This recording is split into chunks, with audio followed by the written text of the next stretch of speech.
Well, hello my friends. Today, I actually have a very special piece going up. Not special because of the design, not special because of what it is, but special because of what it represents.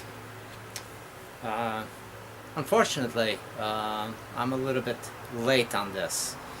I just realized that I had a neighbor who lived not too far away from me, who was quite a wood turner, and a segmented wood turner at that. Little story on how I found out was about a month ago. Craigslist showed up, a listing on Craigslist for an old J-line lathe, wood lathe, a metal lathe along with that. Super deal, and I did not get that, but whoever bought it relisted it, and I almost bought it. Almost. But it was a little bit in rough shape. So, back to the original story of where this lathe came from. Yesterday, the day before yesterday, I noticed an ad. Free wood. Usable for wood turners, hobbyists, and fire pit. And the payment in return for the wood was you clear it up, you take all of it, and you can have whatever wood is there. Well, I went there, and the son-in-law and the daughter are kind of finishing liquidating all the stuff that belonged to this wood turner who lived very local, not even half a mile away from me. And from what I understood and what I saw pictures of, he had a postcard of his turning. He was more segmented turner than anything else. But he also had logs, he had all kinds of stuff. And a lot of veneers, a lot of stuff. I mean, a 3-car garage was all a workshop. I mean, a dream come true to anybody woodworking. He had a unisaw, he had a 30-inch belt sander, grizzly, he had a dust collector, he had everything in his shop, and most of it has been sold over the time on the estate sale. But anyway, I went over there and started helping myself to wood. First I cleaned up all the logs that he had, and they're old. I mean, there's one dated, cut down in 1996. And it's got a label on it, crepe, I believe, grape. And many that I don't know what it is. So what I did do is talking to the son-in-law, which I talked to him quite a bit. I've gone there a couple of times and loaded up my truck to its capacity and hauled the stuff in. And a lot of it was junk. I mean, I took both the junk and the good stuff, like the deal that we made. And while talking with him, he suggested, I said that I could probably make a bowl or something, one of my pieces, as a remembrance to him. So he was more than thrilled and would love to have one of my pieces. So I've been playing with what did I want to do, what was going to be special that I could do that would be part of me in remembrance to him. So I think, seeing that my specialty is probably vases, and and I was doing a square platter, and I didn't like what it represented. It didn't show anything that was special per se. So I'm going to show you what's on the lathe right now. So I got this piece with, I know that it's very hard wood, and it's got some really amazing wood grain. I believe I've encountered this wood before. I've turned a vase that I have in the house that I have no idea what it is as far as the species of the wood. And if I'm going to guess, I would say that this is probably chestnut. But I don't know. I don't know. And if you guys do know, let me know what you think as the vase progresses and we get to see a little bit more what is exposed out of it. I have it set up on a worm screw and between centers. Locked up pretty tight. My tool rests fairly close to this, and what I want to do is I want to really kind of chew this up. This is going to take a beating, guaranteed. And I'm going to shape it up a little bit, make a tenon back here, and put it up in my 100mm deep jaws to do the hollowing on the inside. I'm gonna need that. Oh, out of the guy who had all this stuff, the son-in-law. Well, it just so happened that he had a jar full of nuts and bolts. I saw it, and he had. I picked up 3 of these. They are 110 insert threads for different chucks. So one of them I was able to put on my 100mm that had a 110 from my Atlas. I already had one for this one that came with the red lathe I picked up a while back that I resold. But anyway, so I still have 2 spares of these for future if I get any chucks. And I think I'm going to go back to him, and he's got some regular 110, 1/8 just nuts. And I'll pick them up, maybe make some faceplates. And that's, right now, that's the biggest advantage I have with this particular lathe over the Atlas, is that I can go to the hardware store and pick up some nuts. Okay, and to start this off, I'm going to start off with a roughing gouge.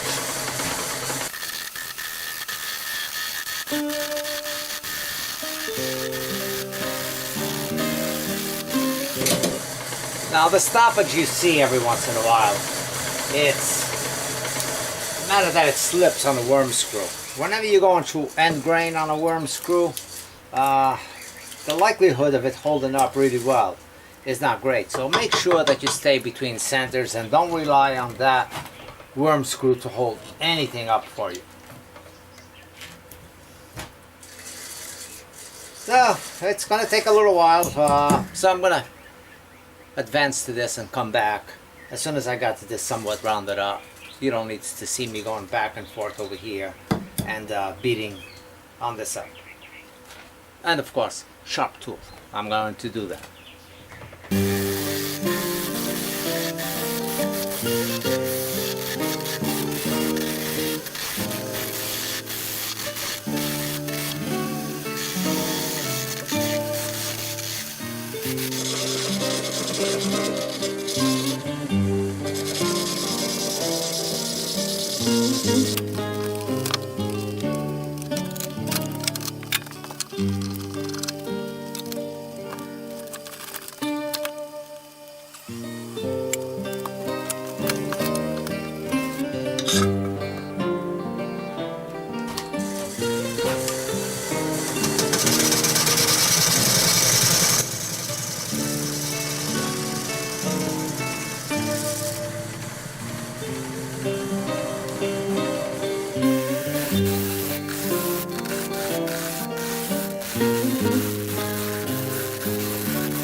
Well, now that I got somewhat of a solid piece of wood, it's time to really decide which direction do I want to go.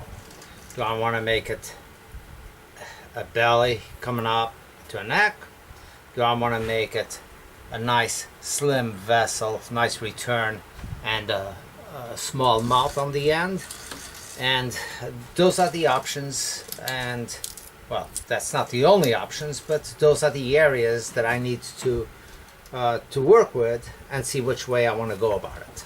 Looking at the size of the piece that I have and what I got going on and this large void over here,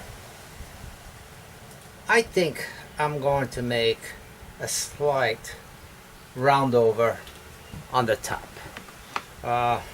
Basically, I'm going to make a belly on this area right about here and taper this down, a very light thing, but the biggest majority of the belly will be close to the top. So it will be rather sharp on the top and just a small gradual turn in. So let me see what we got and how it starts developing, but that's the area that I'm thinking of going at.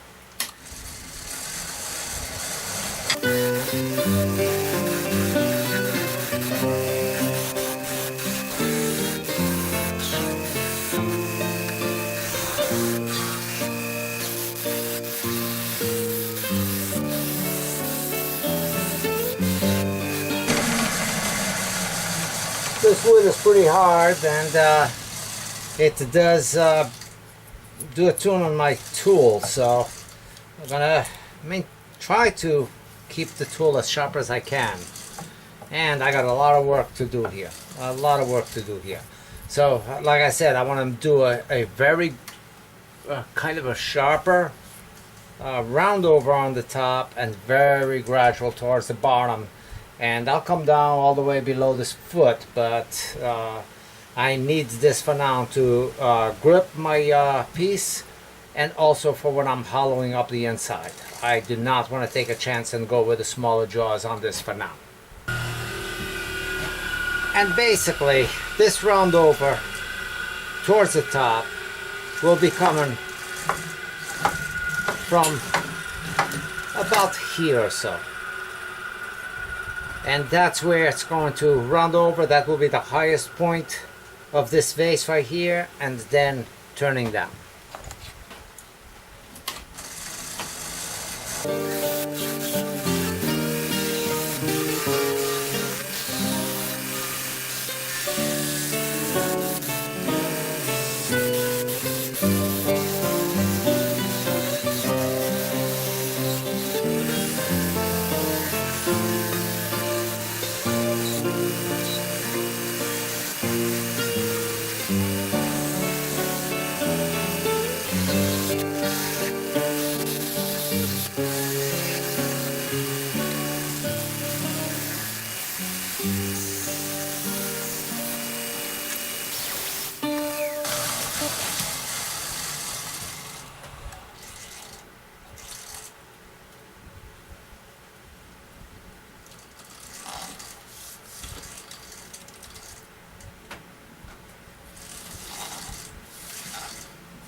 Yeah, letting the wood's imperfections come true is huge in my book to make a special piece.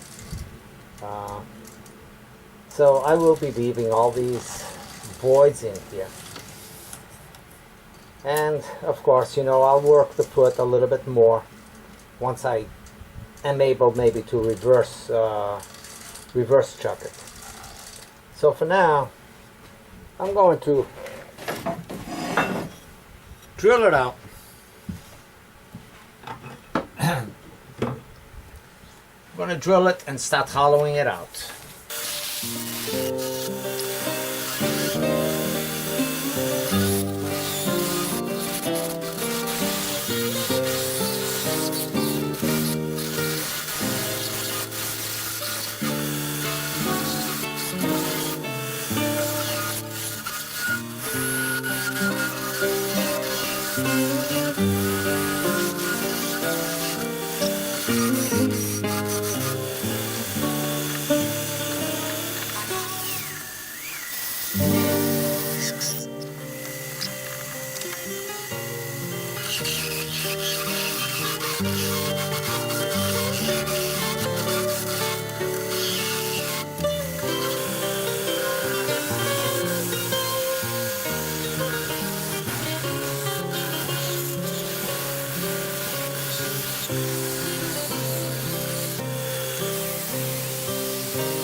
I am going to apply a little bit of a stain to darken up the top portion of it. Now, just using Minwax stain on this. I wish I had some ebony, but I don't. I'm gonna see. I think that should look fine. I'll apply it fairly heavy.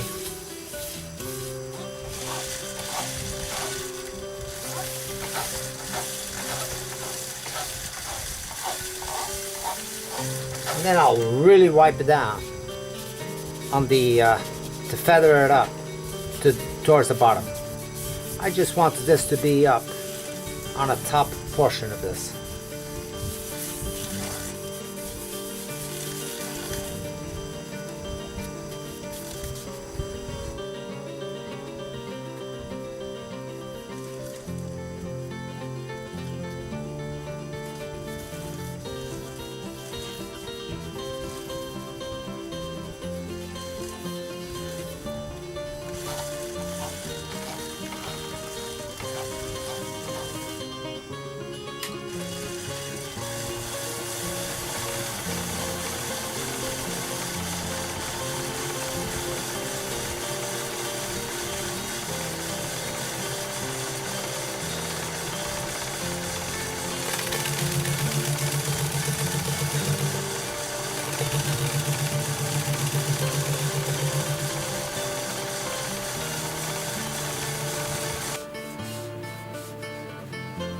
Well, here it is. The gift of life. You know, the son-in-law wished that I had been there during the estate sale. There was some really nice stuff. Now, I know the lathe that he used to have because I actually, when it showed up, I actually was very interested, but I was not local, so I wasn't able to pick it up. But somebody else picked it up and put it back up for sale on Craigslist. So it wasn't worth what the second guy was asking, but it was definitely a nice deal, a great deal, when it came from the original people that had the sale. Anyway, I don't know what type of wood it is, but it's one of the logs that he had, which had, you know, a lot of activity in it.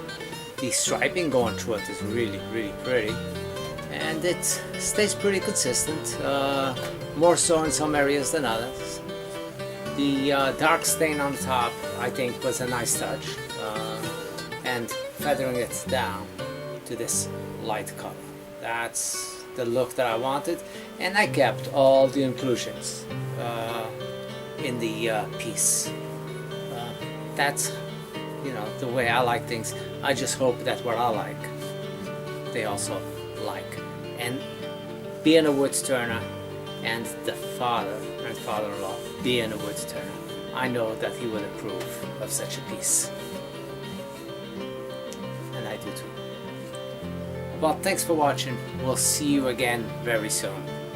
I won't be quite as busy on wood turning because I'm returning to full speed work in Tampa next week. So I had a little splurging for the last couple of weeks.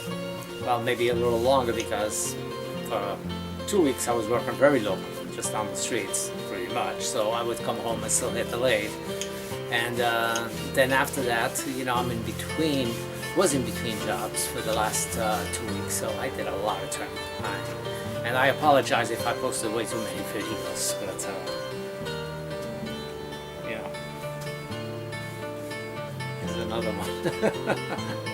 We'll see you soon. Bye.